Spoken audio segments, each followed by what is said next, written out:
Hey guys, this is the Tuninator, and I am bringing you another Fallout New Vegas video. If you haven't gathered by now, I'm a huge power armor junkie. I love power armor. I love the Fallout power armor. It's some of my favorite armors in pretty much any setting, sci-fi or fantasy, book, video game, anything. I love the aesthetics of them. I really love it. So I figured I'd collect all the power armors available in Fallout New Vegas and just kind of put them in a video for those of you who may still be looking for them, or those of you who don't have the game yet, but again, like the armors like I do, just want to check them out. And I'll kind of give a brief description of where you can find them. I'm not going to go into too much detail, but you can check some of my other videos. I'll put some up in the future to help with that, or you can just kind of look around online. So the first armor we're going to start with is the NCR Salvaged Power Armor.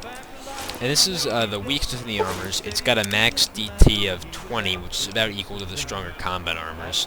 And it's unique in that it does not require power armor training to wear, but you don't get any strength bonus, you only get the agility penalty, and the helmet doesn't confer any bonus. There aren't any radiation resistance bonuses or anything like that either.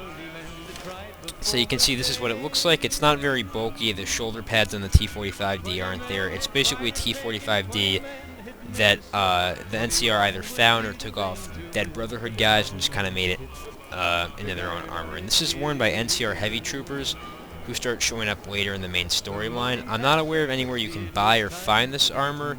There may be if you side with the NCR, but for now, I believe the only way to do is either killing a heavy trooper, getting off to them, or possibly reverse pickpocketing a heavy trooper. I don't really recommend trying to wear this armor unless you really like it, because it really is bad compared to the combat armor, which is it's a lower weight class, same damage threshold.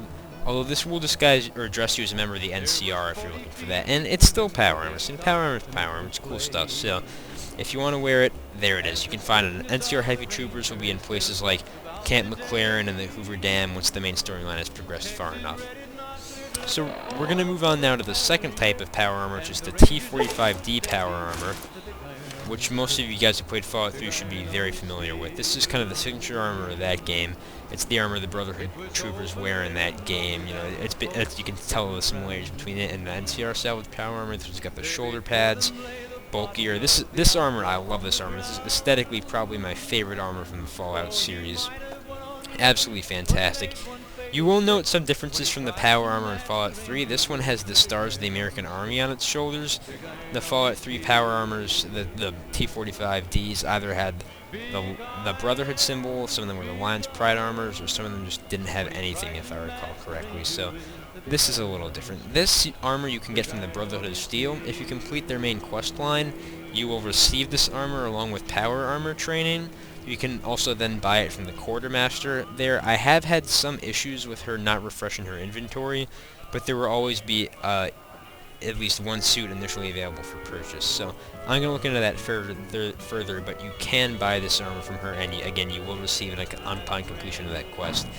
And this armor's max CT is 22, so it's a bit higher than the salvaged one. So you get the strength bonuses, you get some radiation resistance, so there's some nice stuff from there.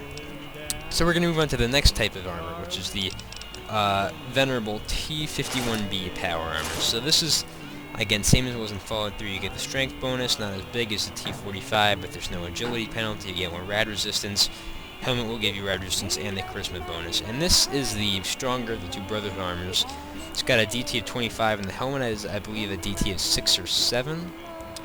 So you can kind of take a look at this. You see it looks exactly the same as it did in Fallout 3 for the most part. The coloring's a little different, but this I purchased from the Brotherhood Quartermaster. Again, she may not always refresh her inventory, but there will always initially be one suit of T51B available for purchase. I'd also like to point something out to you guys. If you found any of the Dead Brotherhood Paladins, you may have Brotherhood T51B power armor. And this is functionally the same as the T51B, except this is colored all white, and this will disguise you as a member of the Brotherhood, or just dress you as one if you are a member. So if you wear this in the presence of an NCR camp or NCR soldiers who aren't stumbling around pissed drunk, they will become hostile to you and they will open fire on you. So make sure if you're wearing Brotherhood T51B and not normal T51B that you don't go near the NCR if you don't plan on shooting up some NCR troopers, because they will try and kill you, and that's no fun. So to move on to the Enclave armors. There are two Enclave armors. There's the Remnant's Power Armor, which is kind of the classic Fallout 2, Mark II advanced power armor, which is very cool. I like this armor a lot. Very cool. The screenshots initially had me a little worried, but it turned out to be much better than I expected. So you can see, very sleek, very advanced. It's got the same helmet as always. And this can be found in one of two ways. You can complete Arcade Ganon's personal quest and get it, along with power armor training from the Enclave Remnants. That's the only other place to get power armor training. Or you can find it on the world map, and I've detailed how to do that in a video. Finding it on the world map will not give you power armor training, however. So, again, this is the Enclave power armor, Remnant power armor. It's functionally the strongest power armor in the game in terms of damage threshold. It's got a 28 damage threshold. It's got the same strength bonus as the T-51B. You get a little less radiation resistance. The helmet's, again, a little less radiation resistance, and you do get a charisma penalty, but the DT is much higher.